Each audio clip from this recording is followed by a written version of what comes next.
Iran पर उपराष्ट्रपति JD Vance का बयान, समझौते की कोशिश जरूरी, युद्ध नहीं वार्ता से ही समाधान संभव है। और ईरान पर ट्रंप और वेंस में मतभेद को लेकर यह पहली बड़ी खबर है।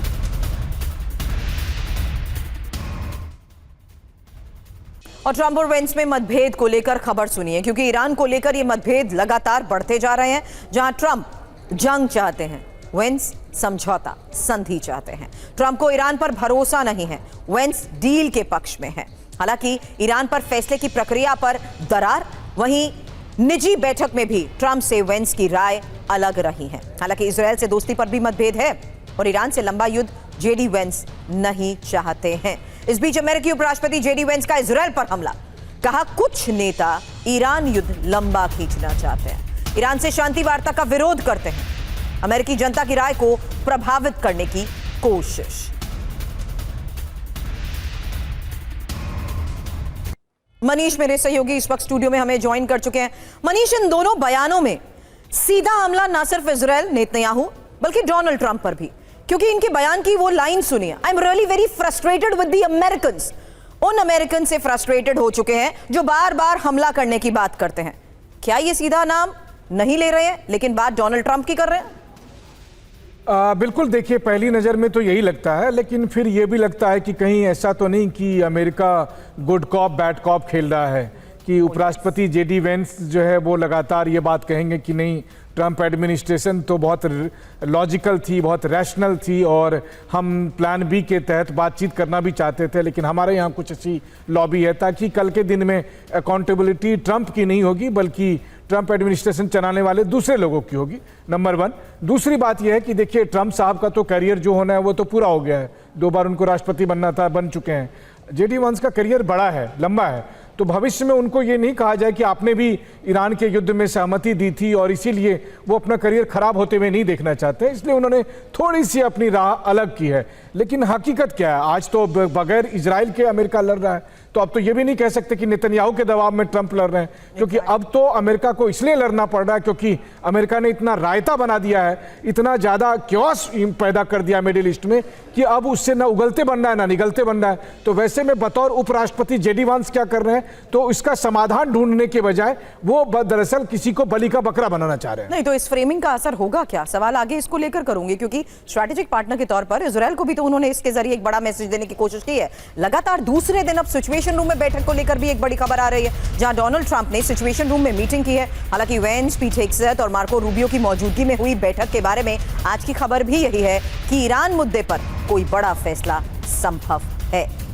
क्योंकि 2 दिन में 2 बार सिचुएशन रूम में मीटिंग, जहां कुछ बड़ा होने वाला है। सवाल इसलिए क्योंकि ईरान के मुद्दे पर सिचुएशन रूम में गहन मंथन, ईरान के मुद्दे पर व्हाइट हाउस बहुत गंभीर भी है और बैठक में ताजा खुफिया जानकारी की समीक्षा। वहीं ईरान में बदलते घटनाक्रम पर भी यूएस की नजर है। हालांकि इसी बैठक में रक्षा और विदेश और खुफिया एजेंसीज के प्रमुख मौजूद रहे, साथ ही सैन्य, कूटनीतिक और आर्थिक विकल्पों पर चर्चा को लेकर खबर है। हालात के लगातार तेजी से बदलने का भी अंदेशा है, लेकिन अंदेशा क्या है?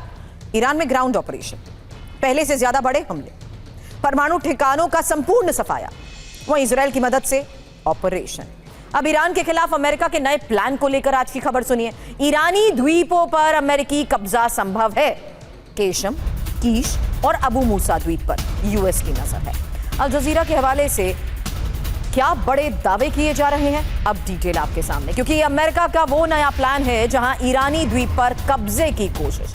केशम द्वीप सामरिक महत्व रखता है, विश्व का 30% तेल यहीं से गुजरता है और ईरान का ब्लॉकेड, ब्लैकमेल बंद होगा। किश द्वीप सामरिक महत्व इसका है कि कब्जे से ईरान की सैन्य क्षमता घट जाएगी, ईरान के फ्री ट्रेड जोन पर भी संकट। वहीं अबू मूसा द्वीप, जो कि हॉर्मुज ब्लॉकेड का खतरा, इसके जरिए खत्म होगा और तेल और व्यापार मार्ग भी सुरक्षित होगा। अब यूएस का ऑपरेशन कैप्चर क्यों? क्योंकि डील के लिए ईरान को वो मजबूर करना चाहता है, न्यूक्लियर डील पर ईरान को झुकाना चाहता है।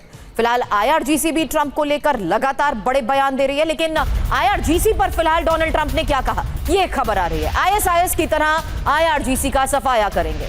बातचीत के लिए ईरान बेकरार है, पहले ही हो जाना चाहिए था आईआरजीसी का सफाया। अब ईरान पर डोनाल्ड ट्रंप का बयान, हम ईरान को हरा देंगे, बहुत जल्द युद्ध ईरान हारेगा।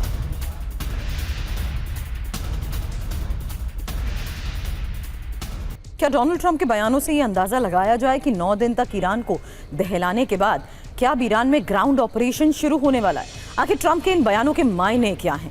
डिटेल आपके सामने, क्योंकि ईरान में अमेरिका का ग्राउंड ऑपरेशन ट्रंप ने साफ संकेत दिए हैं, जहां उन्होंने IRGC की सफाई की बात कही और कहा कि हम ईरान को हरा देंगे, बड़े पैमाने पर हमले होंगे, हमले तेज और विध्वंसक होंगे, सभी सैन्य लक्ष्यों को हासिल करेंगे। लेकिन यूएस की कितनी बटालियन तैनात है आज के इस हालात के बीच में भी, ये भी सुनिए। पश्चिम एशिया में 50,000 अमेरिकी सैनिक हैं, जबकि 82वीं एयरबोर्न बटालियन भी है, 10वीं माउंटेन डिवीजन और 127वीं इन्फेंट्री बटालियन के साथ साथ 20वीं स्पेशल फोर्स ग्रुप। वहीं पश्चिम एशिया में यूएस के युद्धपोत भी हैं, USS Abraham Lincoln, USS George Bush.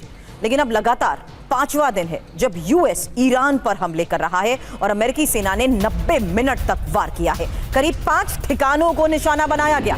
बंदर अब्बास समेत कई जगहों पर हमलों को लेकर खबर है और ईरान की मिसाइल साइट को भी निशाना बनाया गया। सेंटकॉम ने हमलों की तस्वीरें जारी की हैं।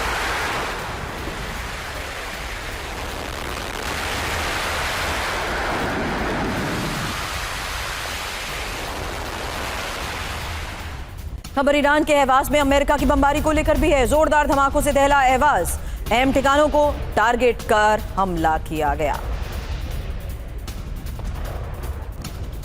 अब ईरान के 5 इलाकों में बमबारी, केशम द्वीप पर मिसाइल अटैक, कई जगह धमाकों की आवाज सुनी गई। हॉर्मुज में नाकेबंदी के बाद यूएस के एक्शन को लेकर खबर है। ईरान की तरफ जाने वाले शिप्स पर एक्शन, नाकेबंदी तोड़ रहे शिप पर मिसाइल हमला। अमेरिकी सेंट्रल कमांड का यह बहुत बड़ा दावा है।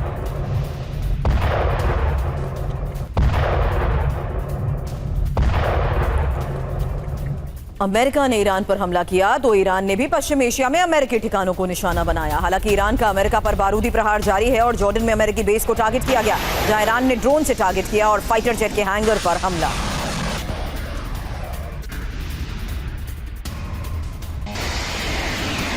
तेहरान पर हमलों की नई लहर, अमेरिका ने तेहरान पर मिसाइलें दागी हैं।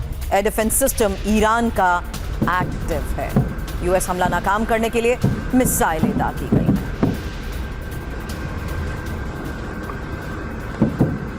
अब ईरान का कुवैत पर मिसाइल प्रहार, अमेरिकी हमलों का जवाब दिया। अमेरिका ने कुवैत से ईरान पर हमला किया था।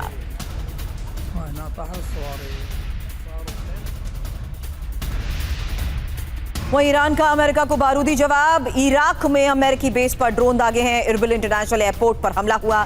एयरपोर्ट पर अमेरिकी सेना मौजूद थी।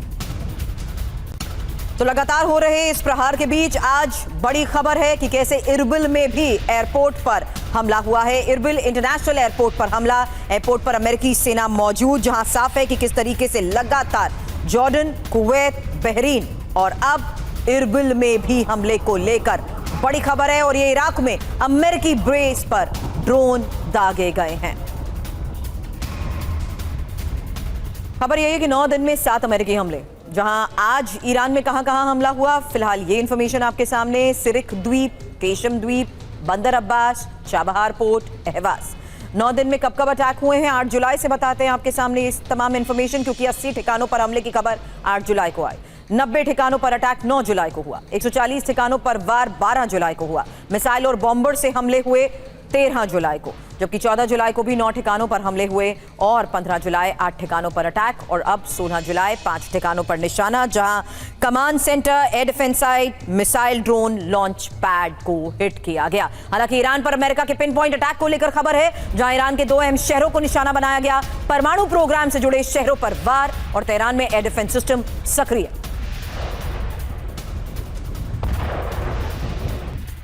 कि आज के हमलों में अमेरिका ने ईरान के किन 2 अहम शहरों पर हमले किए हैं और क्यों किए हैं, इंफॉर्मेशन आपके सामने, क्योंकि ये पिन पॉइंट अटैक को लेकर दावा किया गया, जहां सैमनन, ईरान के सैमनन में बैलिस्टिक मिसाइल प्रोडक्शन का वो ठिकाना, अंतरिक्ष प्रोग्राम ठिकाना, और खंदाब जहां हेवी वाटर रिसर्च रिएक्टर है, परमाणु बॉम्ब बनाने के काम आता है हेवी वाटर। जबकि अमेरिका की प्लानिंग साफ है कि ईरान पर वो अब पिन पॉइंट अटैक कर रहा है। अहम ठिकानों को तबाह करने की उसकी योजना है। ईरानी सैन्य शक्ति को कमतर करने की भी कोशिश है और ईरान को रणनीतिक चोट पहुंचाने की कोशिश। मनीष, सिचुएशन रूम 2 बार 2 बैठक, वहीं पिन पॉइंट अटैक और आइलैंड्स जिस लिहाज से टारगेट किए जा रहे हैं। समुद्री घेराव तो हो रखा है, लेकिन सैन्य कार्रवाई के तौर पर क्या सिचुएशन रूम में एक और बड़ी प्लानिंग को एग्जीक्यूट करने की मंजूरी मिल सकती है?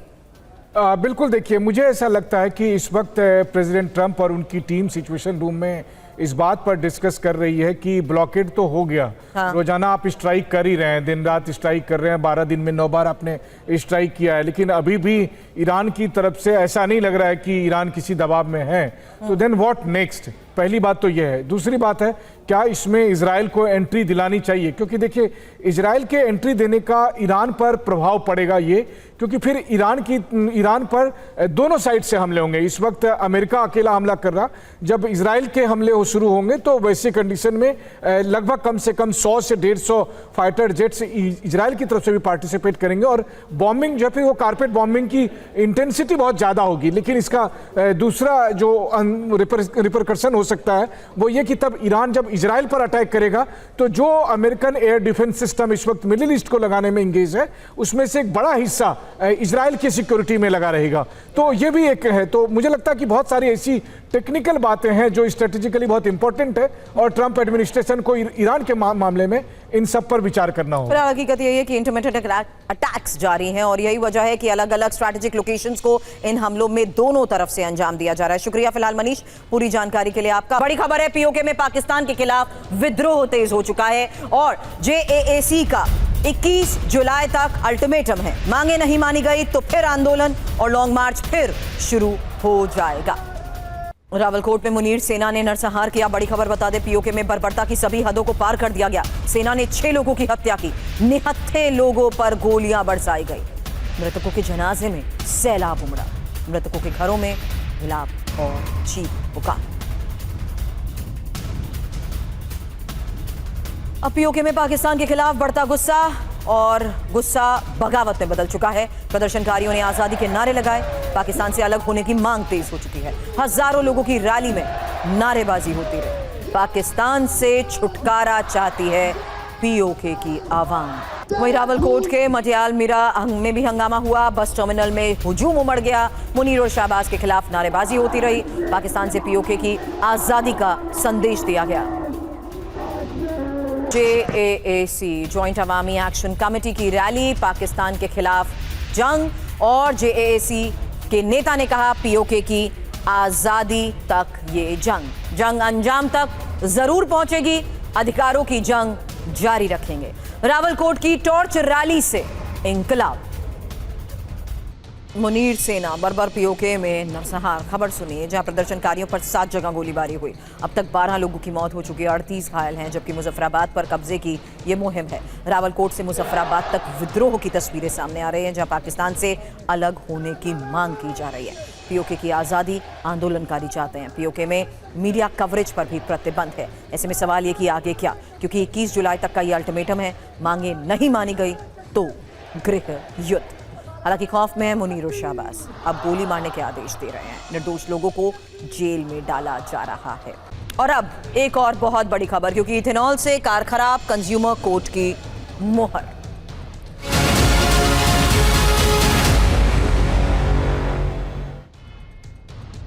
और खबर है E20 पेट्रोल को लेकर रायपुर कंज्यूमर कोर्ट का बड़ा फैसला। कंज्यूमर कोर्ट ने कंपनी पर जुर्माना लगाया, ग्राहक को नई गाड़ी देने के निर्देश भी दिए। कंज्यूमर कोर्ट ने कहा नई कार या 20 लाख रुपए कैश दें। E20 पेट्रोल से एक शख्स ने जो कार खरीदी थी वो गाड़ी खराब हो गई और उसके बाद शिकायत की गई। तो E20 पेट्रोल से खराब हुई कार और उसके बाद की गई शिकायत। लेकिन अब कंज्यूमर कोर्ट का बड़ा फैसला सामने आया है, जहां कंज्यूमर कोर्ट ने कंपनी को ग्राहक को नई गाड़ी देने के निर्देश दिए हैं और अगर कंपनी नई गाड़ी नहीं देती है तो 20 लाख रुपए कैश देना होगा। E20 पेट्रोल से कार खराब, रायपुर के कंज्यूमर कोर्ट का यह फैसला क्या है? क्योंकि पहले शिकायत सुनिए, जहां रायपुर के डॉक्टर ने यह शिकायत की थी। जनवरी 2023 में खरीदी कार में गड़बड़ी की यह शिकायत थी। Grand Vitara car E20 compatible नहीं थी, इंजन में गड़बड़ी आई, माइलेज कम हुई, ग्रैंड विटारा कार बार बार बंद होने लगी। लैब में क्या हुआ? लैब टेस्ट में E20 पेट्रोल फेल हुआ। पेट्रोल को इंजन के लिए ठीक नहीं माना गया।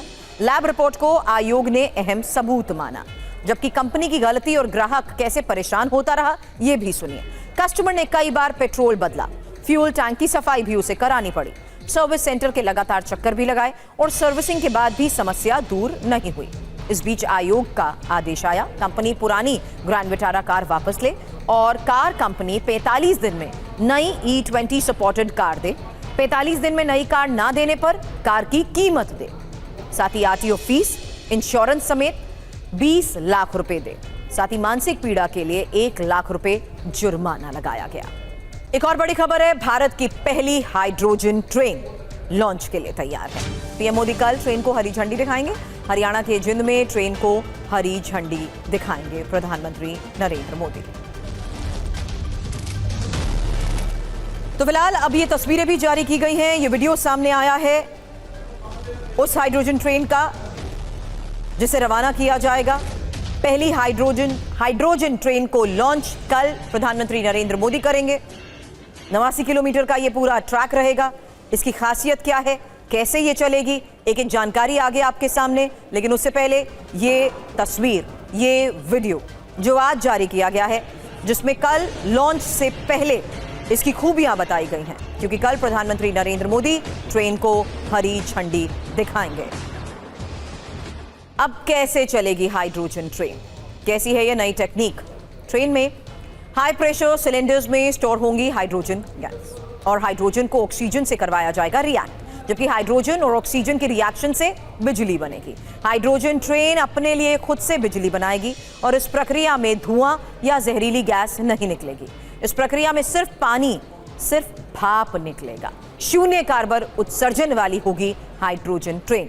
भारतीय रेल के इतिहास में ये नई और हरित क्रांति है।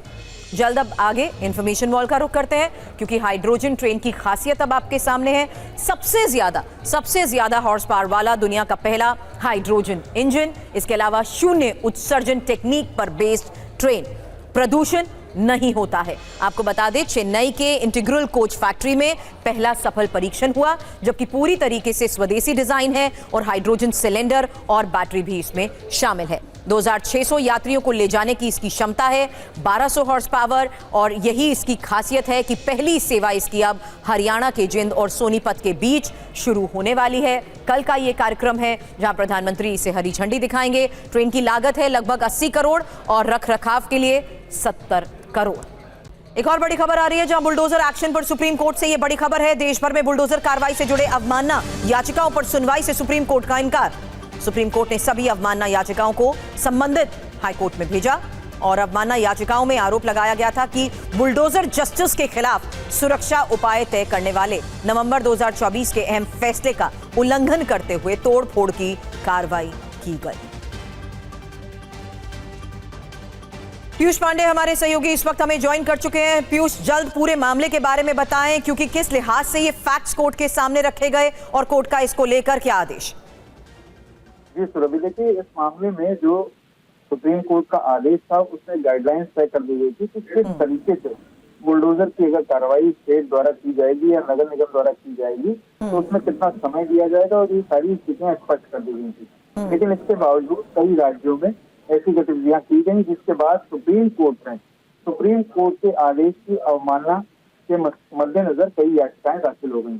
और ये याचिकाएं मध्य प्रदेश से, गुजरात से, उत्तर प्रदेश से, राजस्थान से, कई राज्यों से दाखिल की गई थी, जो अलग अलग पिटिशनर्स की ओर से थी। आज सुप्रीम कोर्ट ने साफ कर दिया कि इस मामले पर जो अवमानना याचिकाएं दाखिल हुई हैं उन पर सीधे सुप्रीम कोर्ट विचार नहीं करेगा, वो हाई कोर्ट जाएं और हाई कोर्ट की रेमेडी के बाद ही सुप्रीम कोर्ट आ सकते हैं। और सुप्रीम कोर्ट ने सभी अवमानना याचिकाओं पर सुनवाई करने से इनकार कर दिया और हाई कोर्ट भेज दिया मामले। जी सर, ठीक है, बहुत बहुत शुक्रिया पूरी जानकारी के लिए पीयूष पांडे आपका। पीयूष पांडे हमें बता रहे थे, और फिलहाल आपको एक बार बता देते हैं कि सुप्रीम कोर्ट में हुआ क्या, क्योंकि हर मामले में अलग अलग तथ्य और विवाद शामिल होंगे। सुप्रीम कोर्ट हर दावे के तथ्यों पर फैसला नहीं कर सकता और अवमानना याचिकाओं पर संबंधित हाईकोर्ट सुनवाई करे, यही बड़ी खबर है। जहां सीनियर एडवोकेट हुजैफा अहमदी ने सुप्रीम कोर्ट से कहा, मौका मिले तो 15 मिनट में अवमानना के मामले साबित कर दूंगा। और इस बीच एक बड़ी खबर सामने आ रही है, उम्रदराज और असाध्य रोग से पीड़ित कैदियों पर यह बड़ी खबर है। सुप्रीम कोर्ट ने कहा है कि जल्द रिहाई के लिए नीति बनाई जाए। सभी राज्यों यूटी को सुप्रीम कोर्ट का यह निर्देश है, 3 महीने के अंदर व्यापक नीति तैयार की जाए। नासा की याचिका पर सुप्रीम कोर्ट का यह फैसला। और ममता बनर्जी की टीएमसी को एक बड़ा झटका लगा है। टीएमसी राज्यसभा सांसद कोयल मलिक ने इस्तीफा दे दिया है। राज्यसभा सांसद कोयल मलिक ने अपने पद से इस्तीफा दिया है। कोयल से पहले भी 3 सांसद पार्टी छोड़ चुके हैं।